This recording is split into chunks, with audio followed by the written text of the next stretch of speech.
Radio सेवा है। ये प्रसारण शॉर्ट वेव 11,610 किलोहर्ट्ज पर दक्षिण पश्चिम एशिया क्षेत्र के लिए है। समय हुआ है UTC अपराह्न 3:30 बजे यानी भारतीय समयानुसार रात 9 बजे।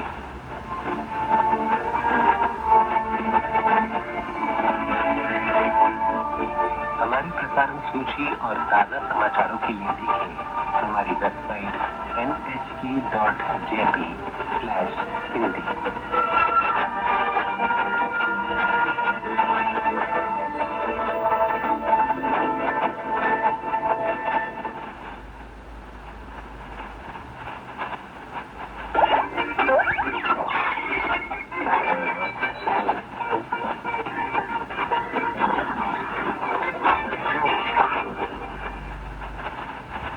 NHK वर्ल्ड जापान की हिंदी सेवा में आपका स्वागत है।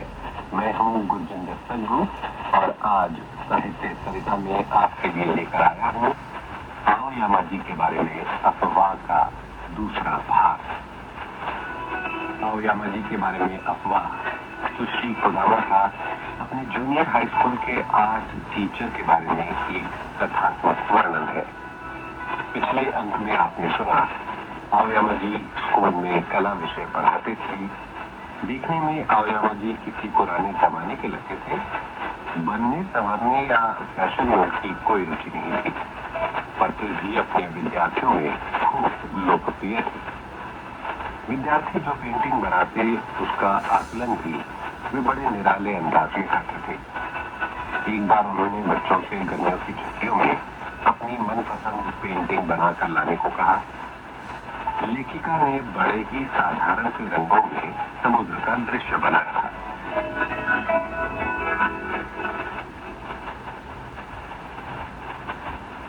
जब आओयामा जी के हाथ में लेखिका की बनाई पेंटिंग आई तो वे पेंटिंग कक्षा को दिखाते हुए क्या बोले, सुनिए कथा वर्णन के इस दूसरे और अंतिम भाग में। हिंदी रूपांतर और वाचन लोचने अस्थाना का है।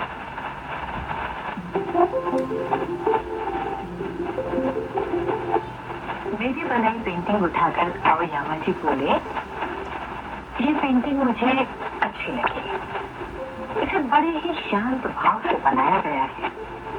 ये भले ही एकदम आकर्षित नहीं करती, पर मुझे इसमें मन के तीव्र भाव, एक इरादा, एक मंशा दिखाई देती है।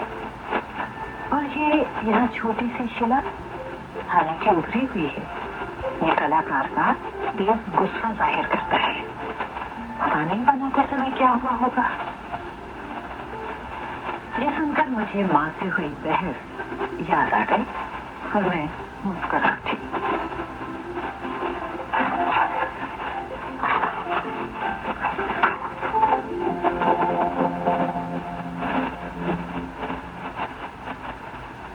ऐसा लगा जैसे मेरे मन की छुपी बात किसी ने सबके सामने बता दी हो। किसी आने के साथ साथ मैं मन ही मन खुश भी थी। आओयामा जी ने कहीं कलाकारों को खास कोड संदेश भेजने में कोई महारत तो हासिल नहीं की हुई, या किसी भविष्यवक्ता की तरह ऐसी बातें कह देती है जो हर किसी पर लागू हो सकती है, या उनके पास कोई दिव्य शक्ति तो नहीं। खैर जो भी हो, लेकिन मैंने तो ये मान लिया था कि चलो एक व्यक्ति तो ऐसा है जो मेरे मन को समझता है। आओयामा जी हम लड़कियों की वॉलीबॉल टीम के सलाहकार भी थे। अभ्यास के दौरान वे अपनी कमीज के ऊपर ही ट्रैक टॉप पहनकर चले आते, एकदम ठेठ टीचर दिखते थे। मॉडर्न दिखने के अंक मिलते हों तो आओयामा जी को 10 में से पूरे 10 अंक मिले। वॉलीबॉल में जब वे स्पाइक करने की कोशिश करते तो पेट बाहर से निकालकर हाथ पैर पीछे को पटकते हुए गेंद को बहुत ही नीचे से मारते। ये देखने लायक हो जाता। खेल कूद में आओयामा जी एकदम 0 थे। हमेशा ही 2-3 कदम ज्यादा ले लेते थे।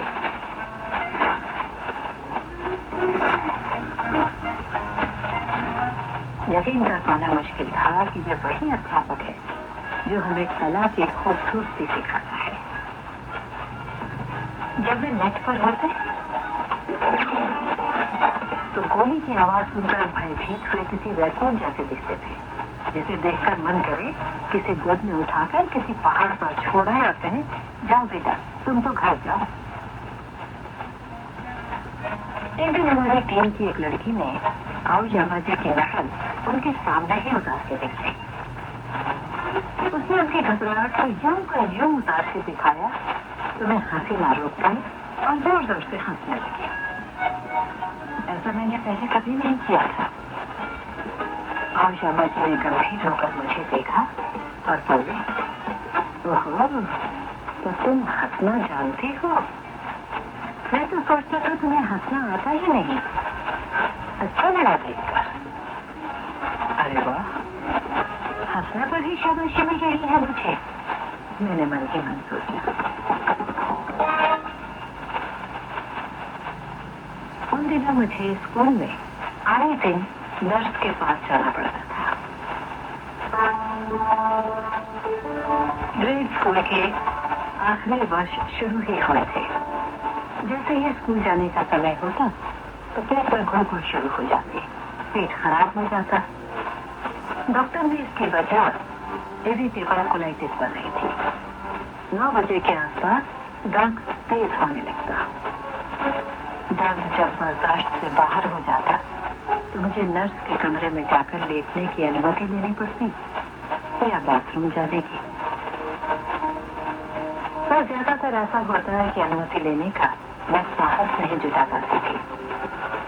घंटी बजने तक मैं वहीं बैठी दर्द सहती रहती। एक पीरियड पर किसी तरह बर्दाश्त कर लेती तो फिर दर्द किसी जादू की तरह गायब हो जाता। ऐसा नहीं था कि मैं पढ़ने से जी चुराती थी या कक्षा में कोई सहपाठी मुझे तंग करता था। मैं तो अपने से परेशान थी।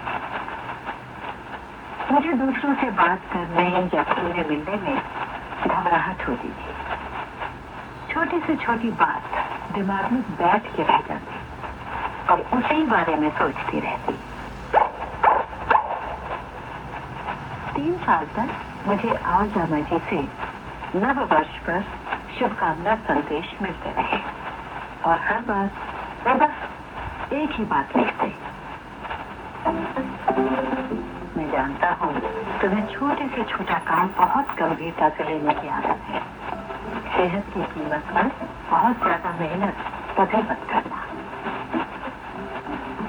मैं नहीं जानती वे मुझे ये बात जो ही लिख भेजते थे या जानबूझकर, लेकिन हर बार यही एक संदेश मिलने से ये बात मेरे दिलो दिमाग में बैठ चुकी थी।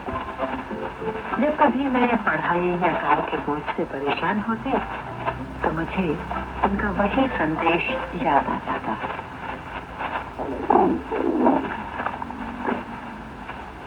पर फिर भी बीमार पड़ जाती थी। मेरे लिए उनका संदेश किसी भविष्यवाणी से कम नहीं था। एक बार उन्होंने जब मुझसे पूछा कि मैं भविष्य में क्या बनना चाहूंगी तो मैंने किसी तरह साहस बटोरते हुए उन्हें बताया था कि मैं ग्रेड स्कूल की टीचर बनना चाहती हूँ। मुझमें सामाजिकता की कमी थी, कोई मित्र नहीं थे और लोगों के सामने बोलने में झिझक होती थी। यही सोचकर मैंने अभी तक किसी और को अपनी इच्छा के बारे में नहीं बताया था। मुझे लगता था अगर किसी को बताया तो सब मुझ पर हंसेंगे और मेरे मुंह पर ही कह देंगे तुमसे ये काम ना होगा। लेकिन मेरी इच्छा सुनकर आओजामा जी ने कहा था, शिक्षिका बनने का आपका विचार बहुत नेक है। शिक्षक बनने के लिए बातूनी या सामाजिक होना जरूरी शर्त कतई नहीं है। मुझे ही देखो, मैं भी तो शिक्षक हूँ। उन्होंने मेरी बात सुनकर मेरा उत्साह बढ़ाया। मेरी इच्छा को उन्होंने खारिज नहीं किया। यह सोचकर ही हमारे उत्साह के कांपने लगी थी। आज हमारे चुपचाप रहते थे। उनमें कोई दिखावा नहीं था, लेकिन उनमें संवेदनाओं की गर्माहट थी जो उन्हें लोगों के बीच लोकप्रिय बनाती थी। आज भी मुझे ये किसी चमत्कार से कम नहीं लगता है कि बचपन में मेरे जीवन में कोई ऐसा बड़ा था जिसे मुझ पर भरोसा था। मेरे जूनियर हाई स्कूल की पढ़ाई पूरी होने से कुछ पहले ही अचानक एक दिन आवैयामा जी के बारे में उड़ी उस अफवाह की सच्चाई भी सामने आ गई।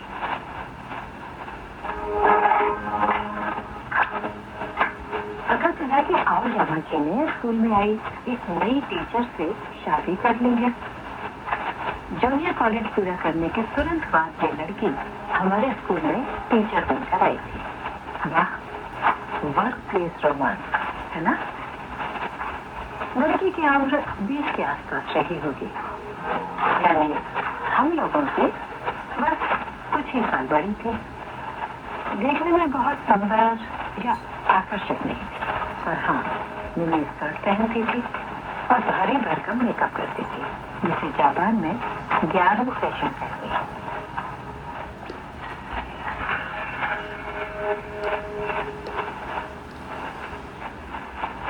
अब हम जान गए कि आवैयामा जी के बारे में उड़ी अफवाह कि वे अपनी मृत प्रेयसी के गम में डूबे थे या उन्होंने आजीवन कुंवारे रहने की कसम खा रखी थी, वो सब मनगढ़ंत कहानियां थी जिनमें कोई सच्चाई नहीं थी। लेकिन ये भी साफ हो चुका था कि उन्हें पारंपरिक जापानी नारी की बजाय ग्यारू लड़की पसंद थी।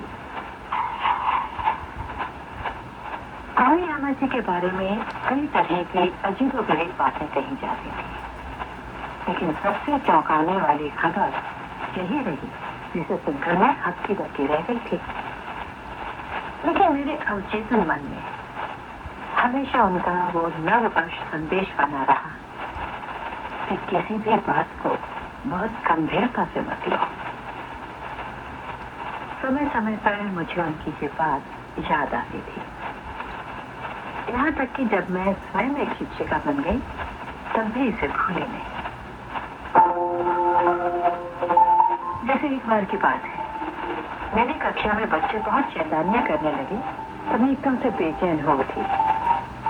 इसी तरह एक बार जब काम के बोझ के कारण मैंने अपनी छुट्टियां लेने की बजाय काम करना बेहतर समझा तो मेरी बीमारी बढ़ गई। या ऐसा भी हुआ जब किसी सहकर्मी ने मुझसे उसकी जगह काम करने के लिए कहा तो मैं इनकार नहीं कर पाई और नतीजा यह हुआ कि बीमार पड़ गई। जब कभी ऐसा होता तब तक मुझे आवैयामा जी का भेजा वो संदेश याद आता था जो मेरी आत्मा तक में बस चुका था। और संयोग से आवैयामा जी की तरह मेरे स्कूल में भी जहाँ मैं पढ़ाती थी वहाँ मेरे बारे में भी एक अफवाह हो गई जिससे मैं अनजान थी। मुझे तो उसके बारे में अपने एक पुराने विद्यार्थी से पता चला जो लगभग 10 साल बाद अचानक मुझे कहीं मिल गया था। उसने मुझसे पूछा, मैम आपको अपना पहला पेरेंट्स डे याद है? जानती हैं पेरेंट्स डे से पहले हम विद्यार्थियों ने आपस में एक बैठक की थी। पेरेंट्स डे यानी जिस दिन विद्यार्थियों के माता पिता या अभिभावक स्कूल में अपने बच्चे की कक्षा में बैठकर पढ़ने पढ़ाने का तरीका देखते हैं। मेरी कक्षा के बच्चे बहुत उधम और शैतानियां करते थे और अध्यापिका बनने के बाद जब पहली बार मेरा पेरेंट्स डे आया तो देखा कक्षा में सारे बच्चे शांत और अनुशासित थे, किसी ने कोई शैतानी नहीं की। आखिर हुआ क्या? मैं हैरान थी, बच्चे कितना अच्छा व्यवहार कर रहे थे। मुझे उनमें अचानक आया ये बदलाव बहुत अच्छा लगा था। सोचा शायद बच्चा के माता पिता आए हैं, इसलिए लगता है आज बच्चे खुश हैं। बाद में अपने सहकर्मियों को जब मैंने इस बारे में बताया तो उन्होंने भी हंसते हुए कहा था, अरे बच्चे तो बच्चे होते हैं। पर अब पता चला असल में हुआ क्या था। बच्चों ने उस दिन जानबूझकर अच्छा व्यवहार किया था क्योंकि मेरे बारे में अफवाह उड़ गई थी कि नई अध्यापिका होने के नाते पेरेंट्स डे पर अगर मैं घर ही नहीं उतरी तो मुझे नौकरी से निकाल दिया जाएगा। यही वजह थी कि मेरे सारे विद्यार्थी कक्षा में अच्छे बच्चे बनकर बैठे थे ताकि मेरी नौकरी पर कोई आँच न आए।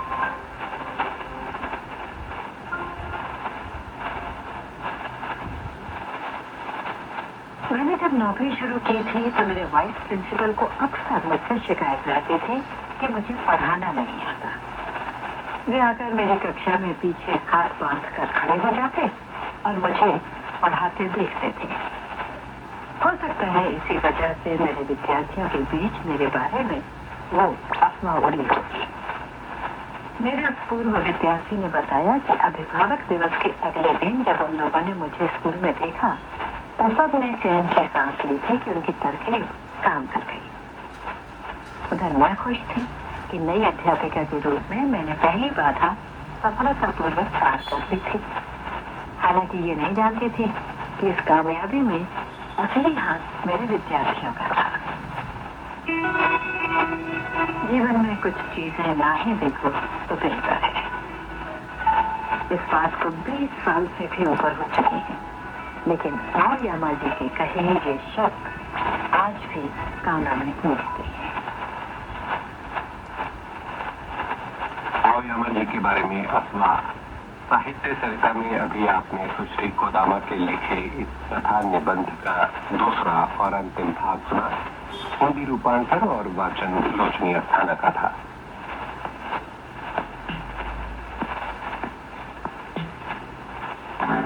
ये है NHK वर्ल्ड जापान की हिंदी सेवा। भारत में हमारे प्रसारण का आनंद आप ले सकते हैं रात 9 बजे से शॉर्टवेव 11,610 किलोहर्ट्ज पर। हमारा सजीव प्रसारण nhk.jp/हिंदी पर भी सुना जा सकता है। सुनते रहें NHK वर्ल्ड जापान।